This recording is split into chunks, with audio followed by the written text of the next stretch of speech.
Bonjour à tous et bienvenue dans la vidéo bonus de l'épisode 2 consacré à la grande salle.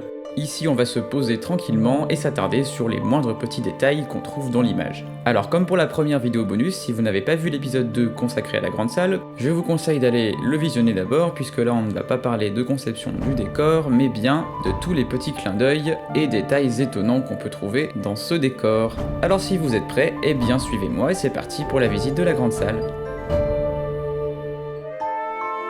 Sur ce premier plan, on retrouve déjà les références aux 4 maisons de Poudlard avec donc les gargouilles le long des murs qui symbolisent les 4 maisons avec le blaireau, le serpent, l'aigle et le lion qui sont tous les 4 affublés de grandes ailes et qui portent dans leur gueule les grands braséros dont le feu éclaire toute la salle en plus de toutes les bougies. Sur ce plan du plafond, on peut apercevoir sur les gargouilles de chaque côté du toit le blason de Poudlard tenu entre leurs griffes. De chaque côté du grand vitrail, on trouve 2 fresques sur les murs au fond. Alors c'est assez intriguant parce qu'on pourrait donc penser à Serpentard avec un serpent à droite ou alors des grandes ailes d'un aigle à gauche. Donc ça représente peut-être pas forcément les maisons de Poudlard et on peut se demander qu'est-ce que sont ces symboles mystérieux qui renforcent encore une fois cette aura de magie et de mystère qui entoure Poudlard quand on découvre l'école à travers la grande salle. Alors moi j'aime bien ces gros plans sur les professeurs parce qu'on peut essayer de deviner quels sont ces professeurs, qui c'est, la femme à droite de Hagrid, qui est cette femme, qu'est-ce qu'elle enseigne. Une ambiance très particulière de ces premiers films que j'aime beaucoup, c'est vraiment les costumes qui sont vraiment empreints de magie, mais façon conte de fées. Pas les costumes plus réalistes qu'il y aura ensuite avec David Yates et qu'on retrouvera dans Les Animaux Fantastiques. Pas façon le monde réel auquel on revient sur la fin de la saga. Non là c'est vraiment l'immersion dans ce nouveau monde parallèle où les gens s'habillent vraiment comme des magiciens quoi. Là par contre la femme qui est située à droite de Dumbledore est identifiée comme le professeur Sinistra qui enseigne l'astronomie. Ici on peut voir à côté des assiettes des parchemins enroulés. Je me demande si ça pourrait pas être l'hymne de Poudlard, peut-être que Dumbledore fait chanter à tous les élèves, même si normalement il fait sortir un grand ruban de sa baguette avec marqué les paroles que tout le monde chante sur l'air qu'il veut. D'ailleurs ça donne une scène coupée que je trouve super marrante de la coupe de feu. Sur la table des profs, on peut voir ce pichet de vin avec la tête de cochon là qu'on va retrouver partout sur les tables. Je sais pas qu'est-ce que c'est que ces machins violets là, on dirait qu'ils ont mis des coquillages sur une carcasse de viande, ça c'est très bizarre, je sais pas ce que c'est. Ici on voit bien cette fresque qui est peinte sur le mur du côté de la grande porte dorée. Alors c'est une horloge en fait avec au milieu le sceau de Poudlard un petit peu différent et il y a l'air d'avoir une espèce d'aiguille. C'est le genre de choses que j'imagine bien bouger même si on le voit pas à l'image, comme si c'était une peinture vivante un peu comme les tableaux mais une espèce d'horloge peinte mais qui bouge. On le voit pas mais ça pourrait, et puis ça serait assez cool je trouve.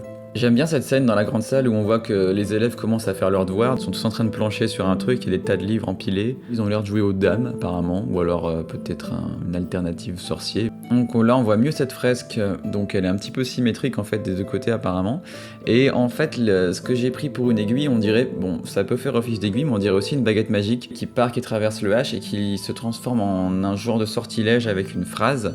Pour finir sur une représentation d'un double dragon, on dirait, avec dessous la phrase qui est du coup la devise de Poudlard, donc Draco dormiens nunquam titilandus, on ne chatouille pas un dragon qui dort, qu'on voit ici bien lisible sur ce plan un peu plus tard. Alors là on peut voir le premier design par Minalima de la Gazette du Sorcier, et Hermione on voit qu'elle a reçu une lettre, peut-être une lettre de ses parents, je sais pas. Alors le banquet d'Halloween qui fait trop envie, le carrot cake déjà avec les petites carottes dessus là, c'est trop beau. On a des petites pièces de Gringotts en chocolat, des chauves-souris sur des pommes, et il y a aussi des grandes sucettes en forme d'araignée. Il y a des espèces de bouquets trop cool dans les chaudrons sur la table des profs, et on remarque que les profs aussi mangent des bonbons comme tout le monde. Et c'est ce que c'est du jus d'orange, ça a l'air un peu clair. Bon, en même temps les anglais ils rajoutent toujours de l'eau dans le jus d'orange, c'est dégueulasse. Mais le verre de McGonagall là ça a pas l'air très bon, je sais pas trop ce qu'elle boit mais j'adore la tête de Sinistra quand Quirrell il arrive, genre qu'est-ce qu'il veut celui-là. Et du coup le mec à côté de Sinistra, je sais pas qui est-ce que ça pourrait être. On le voit assez souvent, bon c'est un figurant qu'ils ont pris pour jouer un prof.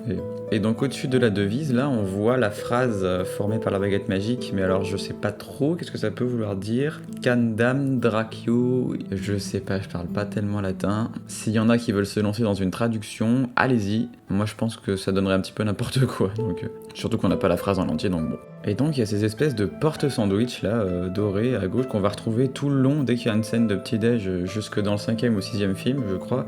Il y a ces espèces de porte-sandwich que j'ai jamais vu nulle part ailleurs que dans Poudlard. Ça existe sûrement, hein, j'en avais juste jamais vu. Du coup pour moi c'est très Harry Potter alors que ça se trouve pas du tout.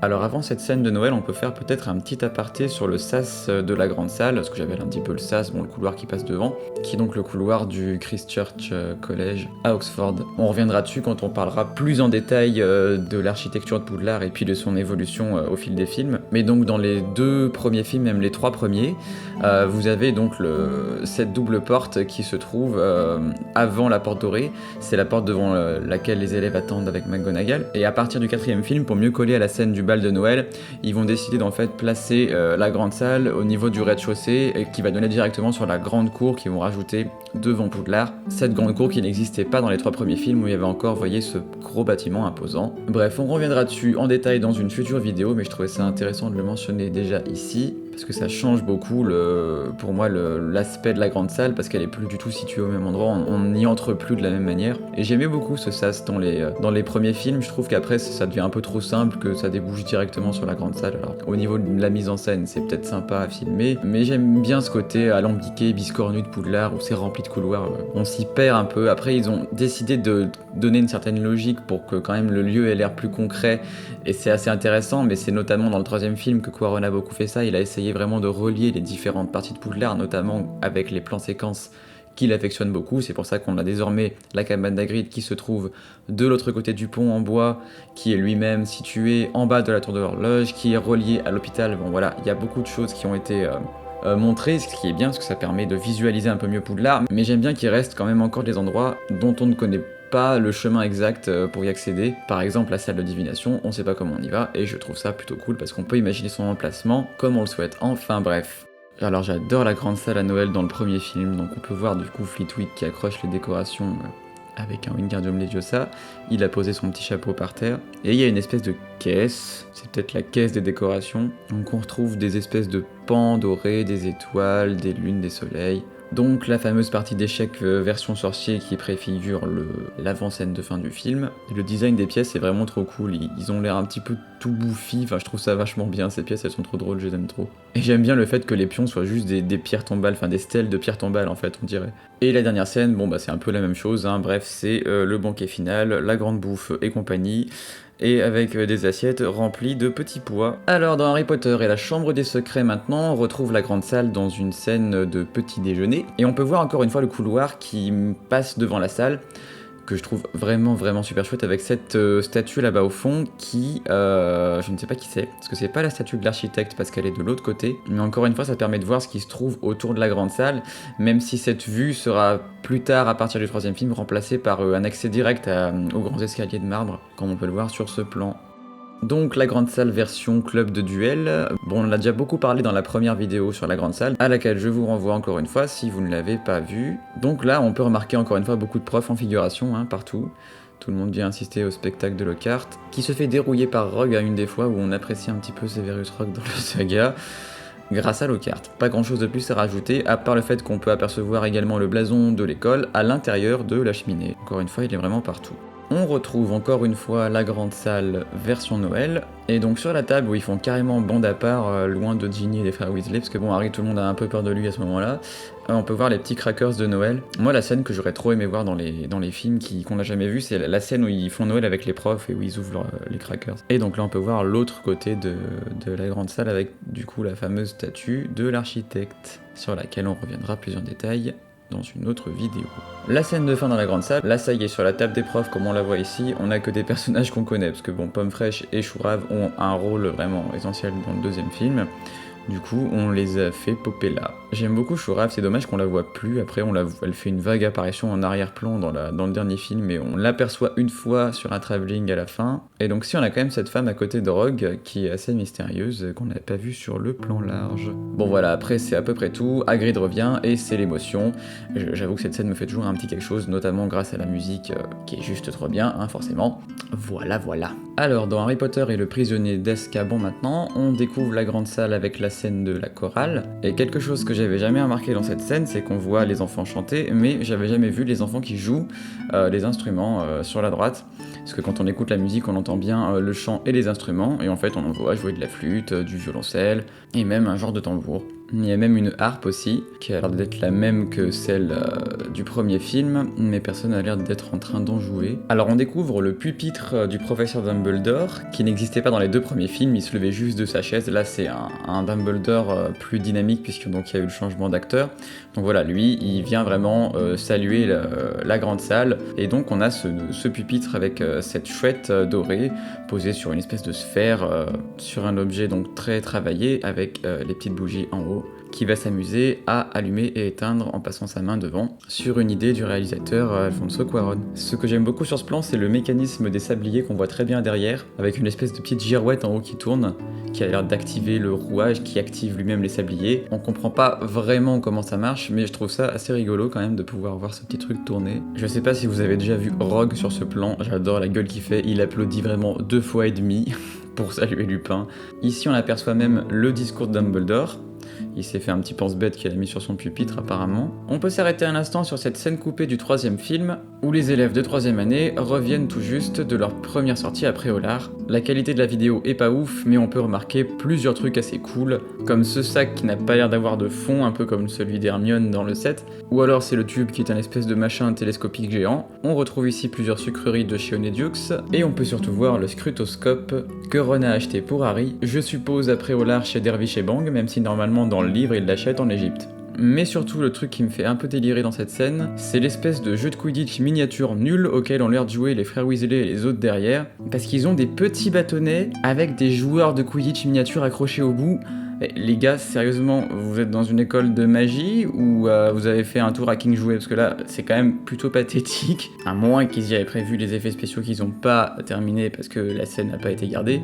Mais bon, à la fois, j'ai trop envie d'avoir ce truc parce que nous, la magie n'existe pas. Donc une mini version du stade de Quidditch avec des joueurs miniatures au bout de petits bâtons, en vrai, je trouve ça plutôt cool. Mais dans un monde où la magie existe, je suis désolé, c'est nul à chier. On peut reconnaître ici un exemplaire des Animaux Fantastiques de Norbert Dragono, avec donc ce design assez reconnaissable créé par Minalima, qu'on retrouve un peu partout sur les tables, puisque c'est la scène qui fait suite au cours de Hagrid sur le soin aux créatures magiques. Alors sur ce plan où tous les élèves observent la Gazette du Sorcier avec l'évasion de Sirius Black, on peut voir au fond le personnage de Laverne Brown, qui jusqu'au 5e film est interprété par une actrice noire. Et dans le 6e film, quand son personnage prend de l'importance, bizarrement, on a une actrice blanche. Bon, j'ai toujours trouvé ça un peu moyen, quoi. Bon, après, j'aime beaucoup Jessie Cave qui interprète Laverne Brown dans le 6. J'adore son jeu d'actrice que je trouve très drôle. C'est pas sa faute du tout, mais bon, par contre, je trouve ça un peu moyen, quoi. Qu'à partir du moment où le personnage a une importance et qu'on le voit plus à l'écran, on change d'actrice. Ils auraient pu au moins garder une actrice noire pour être cohérent.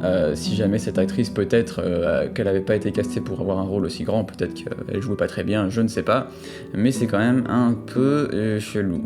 Alors, dans Harry Potter et la coupe de feu maintenant, ce que je trouve intéressant dans cette première scène, c'est qu'on a une nouvelle configuration dans la grande salle puisqu'elle s'apprête à accueillir les délégations des 2 écoles Beauxbatons et Durmstrang, et donc on découvre tout un tas de nouvelles personnes et aussi un nouvel aménagement donc avec ces 2 nouvelles tables qui ont été posées devant la table des professeurs, et donc on peut imaginer que ces personnes sont peut-être des gens du ministère ou alors des futurs jurys de la compétition, ou peut-être d'autres membres des écoles qui sont peut-être venus avec en plus des directeurs et de leurs élèves, même si on dirait plutôt des gens qui sont là pour surveiller. On voit notamment avec ce monsieur et cette dame là à droite qui sont devant un énorme livre. Vraiment, vous avez vu la taille de ce machin? J'adore ce truc, c'est intransportable. Enfin, tu peux pas le transporter sans magie, ce bouquin. Mais donc oui, ça a plutôt l'air d'être des gens qui vérifient que tout soit bien en règle sur un énorme machin qui doit exister depuis des centaines d'années. Donc c'est un petit détail dans l'image que j'avais jamais vu, que je trouve vraiment sympa. Et donc on voit encore mieux ici le discours de Dumbledore qui a l'air imprimé sur un grand parchemin dont on voit le bout complètement enroulé, donc le truc a l'air de faire 10 mètres de long. Et je trouve ça intéressant de voir une grande salle où tout le monde n'est pas assis stoïque derrière la table des professeurs et les élèves tout bien tout droit sur leur chaise. Non, on sent une agitation, les élèves sont affalés sur les tables et on voit les professeurs derrière qui parlent les uns avec les autres. Il y a Hagrid qui discute avec Flitwick, il y a Rogue qui a l'air de s'entretenir avec le professeur McGonagall aussi, il y a des gens qui marchent, voilà, c'est plus vivant. Alors on va passer sur le spectacle un peu cliché des filles et des garçons de Durmstrang et Beauxbatons. Voilà, pour s'arrêter plutôt sur le présentoir de Dumbledore qu'on voit ici littéralement en pied, avec donc un socle encore plus travaillé autour d'une espèce de boule de cristal et de petits serpents qui ont l'air de sortir leur petite langue là, et le tout a même l'air d'être sur roulette ou sur en tout cas des pieds crochus. C'est un objet qui est vachement cool, je l'aime beaucoup. D'ailleurs, normalement, c'est pas uniquement des filles qui viennent de Beauxbatons dans la délégation, normalement, il y a aussi des garçons. Pas juste des filles qui font même si, bon, ok, il y en a, c'est des vélanes. Bon, il y aurait peut-être une manière un peu plus subtile de montrer ça, mais bon. Allez, c'est du spectacle. Un petit point sur les costumes ici, sur McGonagall, que je trouve intéressant, c'est qu'elle a troqué sa petite broche verte habituelle contre une broche un peu plus massive, un peu plus festive. On sent qu'ils sont un petit peu habillés pour l'occasion. Bon, Rogue, c'est un peu toujours la même chose, et d'ailleurs, on se demande ce qu'il est en train de tenir dans sa main. J'aime bien Dumbledore qui a l'air d'avoir peur des gars qui arrivent, genre oh là là, qu'est-ce qu'ils vont faire? On peut voir aussi tout au fond ce qui semble être le chapeau magique sur son petit tabouret. Il y a aussi Rusard perdu au milieu des gars là qui me fait rire, il sait pas quoi foutre. Ici, on peut voir de côté pour une fois le grand siège de Dumbledore doré avec ses immenses accoudoirs. Un autre détail très cool, je trouve aussi, c'est la table surélevée qui a été placée devant Madame Maxime, qu'on voit bien donc sur ces deux plans pour qu'elle puisse manger à son aise. Et donc ce coffret dans lequel est dissimulée la coupe de feu que je trouve vraiment magnifique. Il y a des tonnes de gravures et de motifs différents. Tout en haut, on a même ces personnages qui font penser un petit peu des évêques, en tout cas des membres d'un ordre religieux, surtout placés dans ces espèces d'alcôves, on dirait des icônes. Et effectivement, Stuart Craig, le chef décorateur, et la graphiste Mira Foramina expliquent qu'ils ont fusionné des recherches sur l'architecture médiévale et la décoration des églises anglaises et orthodoxes russes, avec cette idée de mettre beaucoup de pierres précieuses, comme dans les mosaïques pour les églises, et cette idée d'empiler les arches les unes au-dessus des autres pour créer donc cette espèce de reliquaire d'un genre nouveau, le tout surmonté par une forme qui ressemble à un clocher. En dessous, on a des trucs très labyrinthiques, on a un mécanisme très bizarre avec des joyaux, vraiment, je trouve ce truc vraiment magnifique. Qui révèle donc la fameuse coupe de feu qui au départ avait été envisagée comme effectivement dans les livres ce petit gobelet discret auquel ils voulaient ajouter quelques pierres précieuses, et finalement ils sont partis donc dans l'idée de vraiment créer un objet qui aurait été découpé dans le bois avec toujours pareil ce clin d'œil à l'architecture religieuse qui renvoie donc aux églises, aux cathédrales, mais aussi à Poudlard puisque l'architecture de l'école est fortement inspirée des différentes cathédrales qu'on peut trouver en Angleterre, notamment celle de Durham qui a servi d'inspiration pour les deux grandes tours qui ressemblent à deux immenses clochers dans la scène assez iconique où Buck passe au travers pour ensuite aller voler sur le lac avec Harry sur son dos. Et donc Craig explique cet aspect assez organique de la coupe de feu en disant que pour lui c'est comme si elle avait été taillée dans ce bois mais que la personne se serait arrêtée pour une raison mystérieuse au milieu du processus, donc avec la coupe qui n'a pas été totalement achevée, finie d'être sculptée. Alors là on voit bien ces montagnes de boules de glace qui tiennent de manière improbable, et on aperçoit aussi sur les tables les petites souris glacées qui sont disposées tout le long des tables à la queue leu-leu comme ça. C'est plutôt chouette. Et cet énorme truc en chocolat aussi, on dirait un genre de triple citrouille au 3 chocolats. Il y a une espèce de flanc géant aussi, je sais même pas trop ce que c'est. Un nouveau détail que je trouve super cool dans cette scène, c'est qu'en arrière-plan, bon on le voit mais on s'arrête pas sur lui, on a Neville qui est en train de lire le livre que lui a donné Maugret, juste entre la scène d'avant et cette scène, puisqu'il vient le chercher dans l'escalier. C'est le livre donc sur les plantes aquatiques magiques du bassin méditerranéen, dans laquelle il va pouvoir trouver la branchiflore. Avec encore une fois un super design réalisé par Mina Lima qu'on voit malheureusement pas beaucoup, voire pas du tout à l'écran. Mais c'est ça que je trouve ouf, c'est quand même ce souci du détail. Même à un bouquin qu'on va même pas voir bien, il y a une super illustration, une super couverture qui a été réalisée.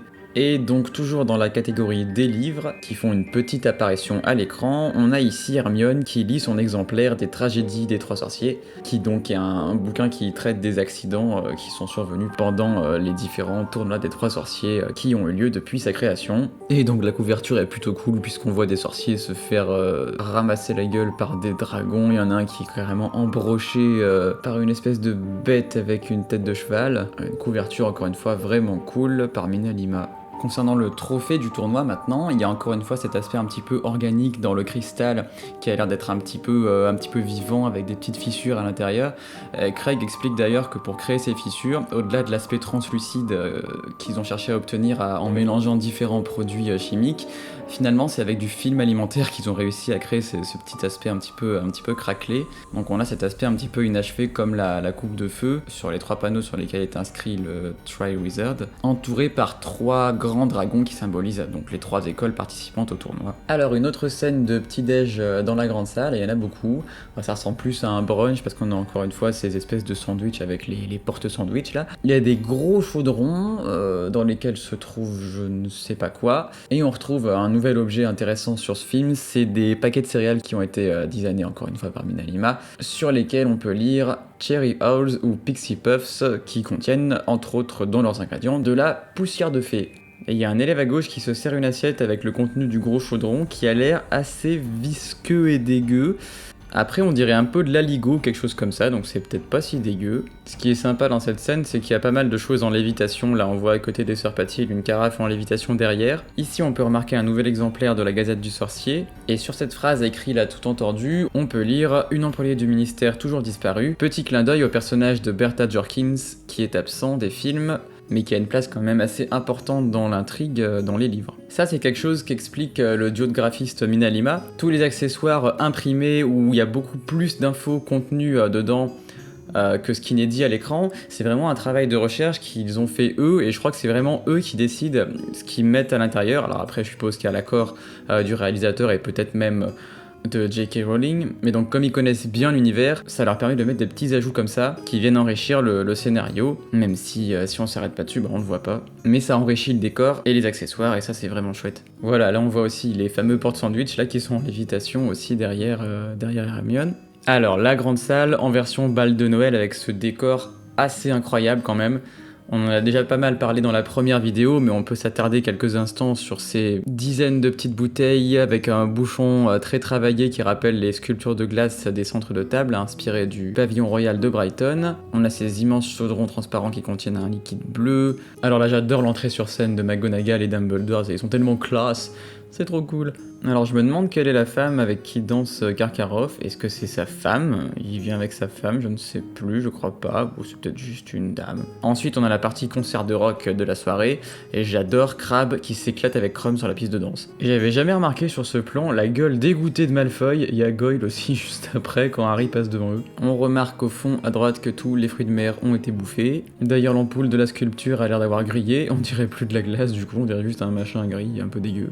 Alors on passe à Harry Potter et l'Ordre du Phénix, et on arrive encore une fois dans la grande salle au moment du dessert. On retrouve encore une fois le Choixpeau posé dans son coin au fond à droite. On retrouve Rogue qui tape encore 2 secondes dans ses mains là. Absence de motivation totale. On a ici un plan sur le professeur Trelawney pour la mettre un petit peu en opposition avec Ombrage, qui est présenté au même moment puisqu'elles vont être en altercation plus tard dans le film.